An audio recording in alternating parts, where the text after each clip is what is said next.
Hello guys, welcome back to my channel once again. तो आप सब लोग कैसे हैं? मैं उम्मीद करती हूँ कि आप सब लोग अच्छे होंगे, स्वस्थ होंगे और हेल्दी होंगे। सो आज की जो कहानी है वो इस बारे में की है कि आखिर क्यों ही जो गंगा का 8वां पुत्र था उसे ही मृत्युलोक में रहना था। उसके बाकी जो 7 भाई थे, जब उनकी गंगा माँ ने पैदा होते के साथ ही उनको गंगा में बहा के उनकी जो थी मृत्युलोक से मुक्त कर दिया था, तो उन्हें ही क्यों मतलब मृत्युलोक में उन्होंने रखा सारे कष्ट भोगने के लिए। तो वो सारी कहानी आज हम सुनेंगे।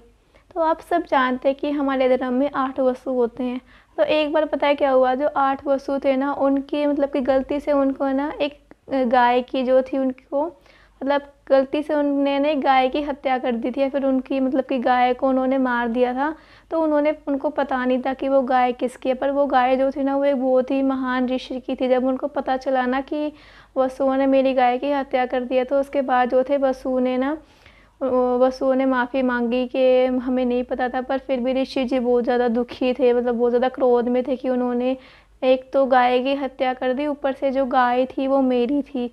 तो उन्होंने ना उन्हें श्राप दिया कि तुम जो थे 8 के 8 मृत्यु लोक में जाओगे दुख भोगने के लिए, ऐसा करके। और फिर पता है जो शांतनु और माता गंगा की कहानी है वो कुछ इस प्रकार है कि कहते हैं कि जो गंगा है ना वो भगवान ब्रह्मा की पुत्री है। तो एक बार क्या हुआ था कि जब सभा चल रही थी, सारे देवी देवता बैठे हुए थे, शांतनु भी थे वहाँ पे। तो क्या हुआ था कि है ना, एक तो मतलब कि थोड़ी सी हवा के झोंके से जो थी ना गंगा माँ के जो वस्त्र थे ना वो थोड़े से उठ गए थे, और मतलब कि थोड़े से मतलब कि हिल गए थे। मतलब साड़ी जो उन्होंने पहनी थी ना वो थोड़ी उड़ गई थी। तो फिर मतलब बाकी देवी सारे देवताओं ने तो अपनी नज़र जो थी वो नीचे कर ली थी कि मतलब कि उन्हें अच्छा नहीं लगा था कि गंगा माँ को मतलब ऐसे कोई देखे, तो मतलब अच्छा नहीं माना था कि एक तो वो ब्रह्मा जी की पुत्री हैं। तो सब देवताओं ने अपनी नज़र जो थी नीचे कर ली, पर शांतनु ने नीचे नहीं की। शांतनु उन्हें देखे जा रहे थे, और गंगा जी भी उनको देख ही रही, उन्होंने भी उन्हें मना नहीं किया कि मत देखो, मतलब ऐसा अच्छा नहीं बनता। फिर जब ब्रह्मा जी ने देखा कि वो दोनों एक दूसरे से मतलब एक दूसरे को देख रहे थे, ब्रह्मा जी को फिर क्रोध आ गया। तो उन्होंने उन दोनों को श्राप दिया कि तुम मृत्यु लोक में जाओगे, दुख भोगोगे, ऐसे करके। फिर ऐसे करके वे मृत्यु लोक में आ गए। शांतनु थे ना वो प्रतिपा के 8वें पुत्र थे और हस्तिनापुर के राजा थे। तो एक बार फिर वो जब थे ऐसे ही घूम रहे थे ब्राह्मण में, तो उन्हें फिर गंगा जी मिली। फिर गंगा जी को देखी, उन्हें उनसे प्यार हो गया। फिर उन्होंने उन्हें कहा कि आप मुझसे विवाह कर लीजिए। फिर उन्होंने ना उन्हें एक शर्त दी, गंगा जी ने उनसे एक शर्त कहा कि है ना, मतलब शादी के बाद मैं जो भी कुछ करूँगी ना तो मुझे कभी रोकना मत, मुझे बस करने देना, ना ही तुम मुझसे कोई सवाल पूछोगे, ना ही तुम मेरे पीछे आओगे। फिर हम जो थे शांतनु ने बोला कि ठीक है भाई, मतलब ठीक है, चलो कोई बात नहीं, ऐसा भी क्या ही करेगी ये, चलो कोई बात नहीं, ठीक है। तो उनकी ना फिर शादी हो गई, और गंगा की ना शांतनु की और गंगा की फिर शादी हो गई। तो उनकी शादी के बाद उनके जितने भी पुत्र होते हैं ना, मतलब जैसे कि एक दिन मतलब शाम को पुत्र हुआ है, और सुबह जो थे गंगा जी उस पुत्र को गंगा में बहा आती थी, और ऐसे उसकी मतलब मृत्यु हो जाती थी। ऐसे करते करते करते करते 7 पुत्र ऐसे शांतनु ने गवा दिए बिना कुछ गंगा से सवाल पूछे। मतलब उनकी शर्त थी कि अगर तुमने मुझे मतलब मना किया या फिर मुझसे कोई भी सवाल पूछा ना, तो मैं ना तुम्हें छोड़ के चली जाऊंगी। ऐसे करके फिर जो थे ना मतलब मैं तुम्हें ना छोड़ के चली जाऊंगी, ऐसा गंगा जी ने कहा था शांतनु को। फिर शांतनु विवश थे, पर जब वो 8वें पुत्र को बहाने जा रही थी तो शांतनु वहाँ पे आ गए।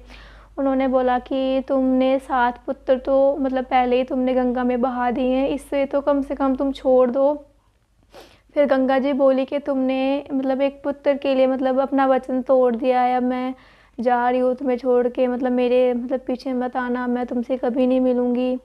उसके बाद फिर शांतनु ने कहा कि ऐसी क्या बात है कि तुम मतलब बहा रही हो, मतलब क्यों, मतलब ऐसा क्यों कर रही हो। फिर गंगा जी ने बताया कि जो ये 8 वसु हैं, इनको श्राप मिला था मृत्यु लोक में, इस वजह से मैं इन्हें गंगा में बहा कर इनके पापों का नाश कर रही हूँ। मतलब आज भी कहते हैं कि गंगा में बहाए हुए को मतलब गंगा में जो डुबकी लगाता है उसके सारे पाप कर्म नष्ट हो जाते हैं। ऐसे करके मैं इन्हें गंगा में बहा रही हूँ, ताकि जो इनके कर्म हैं बुरे वो नष्ट हो जा रहे, दोबारा से जो है स्वर्ग लोक की तरफ प्रस्थान करे। पर जैसे कि तुमने मुझे रोक दिया है, तो ये 8वां पुत्र जो है ये मैं नहीं बहा पाई, तो मतलब ये इस मृत्यु लोक में रहेगा, और जो सारे कष्ट इसके 8 भाइयों ने को भुगतने थे ये वो अकेला ही इस मृत्युलोक में भुगत के जाएगा, या फिर वो जो इसके नाम के जो कष्ट है ना वो इस धरती पे ये भुगत के ही जाएगा। ऐसे करके फिर कहने लगी कि मैं तुमसे ना मिलूँगी नहीं, अब तुमने तो अपना वतन तोड़ दिया। तो फिर उन्होंने पुत्र को लिया और वो चली गई। फिर शांतनु बड़े दुखी रहने लगे कि गंगा भी चली गई उनसे दूर, उनका पुत्र भी चला गया। फिर धीरे धीरे समय बीतता गया। गंगा ने एक अपने पुत्र को साहसी, बलशाली, एक क्षत्रिय को मतलब के रूप में बड़ा किया। उसके बाद जब वो बड़ा हुआ तो उन्होंने फिर शांतनु को उसे सौंप दिया। फिर धीरे धीरे फिर शांतनु और जो थे भीष्म पितामह थोड़े क्लोज आने लगे, अच्छे से उनके बनने लगे। उसके बाद जो थे ना मतलब कि जो शांतनु थे वो बड़े ही अकेला अकेला मतलब कि महसूस करते थे कि हमेशा कि कोई हो उनके साथ। ऐसे करके फिर ऐसे करके वो एक दिन भ्रमण पे जा रहे थे तो उन्हें एक स्त्री दिखी जो कि मछुआरों की बेटी थी। इसका नाम था सत्यवती। जो सत्यवती थी ना वो जो थी मछुआरों की पुत्री थी। तो उन्होंने फिर शांतनु को उनको देख के प्यार हो गया, जैसे गंगा से प्यार हुआ था, पता ही है आदमी को तो कोई चाहिए ही। तो उनको उनसे प्यार हो गया। उसके बाद वो कहने लगे कि आप मुझसे शादी कर लीजिए। फिर उन्होंने एक शर्त रखी कि मैं तुमसे शादी तभी करूँगी तब जब तुम अब सारा राज्यभार मेरे पुत्र को सौंपोगे, क्योंकि ना उन्होंने वचन दे दिया था भीष्म पितामह को कि ये शासन जो है ना ये तुम ही चलाओगे और तुम भी इसके राजा बनोगे। तो जब बाद में उसने बोला ना कि नहीं नहीं ऐसा नहीं हो सकता, भीष्म को मैंने कहा है कि वो राज्यभार संभालेगा, वो मेरा ज्येष्ठ पुत्र है, ज्येष्ठ पुत्र को ही हमेशा भार संभालना होता है।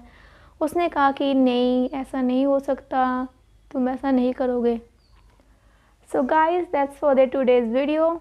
सो ये स्टोरी अभी आधी रह गई है तो इसको मैं इसका सेकंड पार्ट बनाऊंगी कि फिर उसने क्या वचन दिया, फिर उसने क्या वचन दिया, उनकी शांतनु और सत्यवती की शादी हुई या ना हुई। तो आपको नेक्स्ट वीडियो देखनी है तो प्लीज़ मेरे चैनल को सब्सक्राइब कर लीजिए क्योंकि इसका जो नेक्स्ट पार्ट है वो वही आने वाला है। तो थैंक यू फॉर वॉचिंग। सो मैं मिलती हूँ आपको एक नेक्स्ट वीडियो में, तब तक के लिए बाय। मेरे चैनल को लाइक कीजिए, सब्सक्राइब कीजिए और मुझे अच्छे अच्छे कमेंट लिखिए अगर आपको मेरी स्टोरीज़ अच्छी लगती हैं तो। बाय।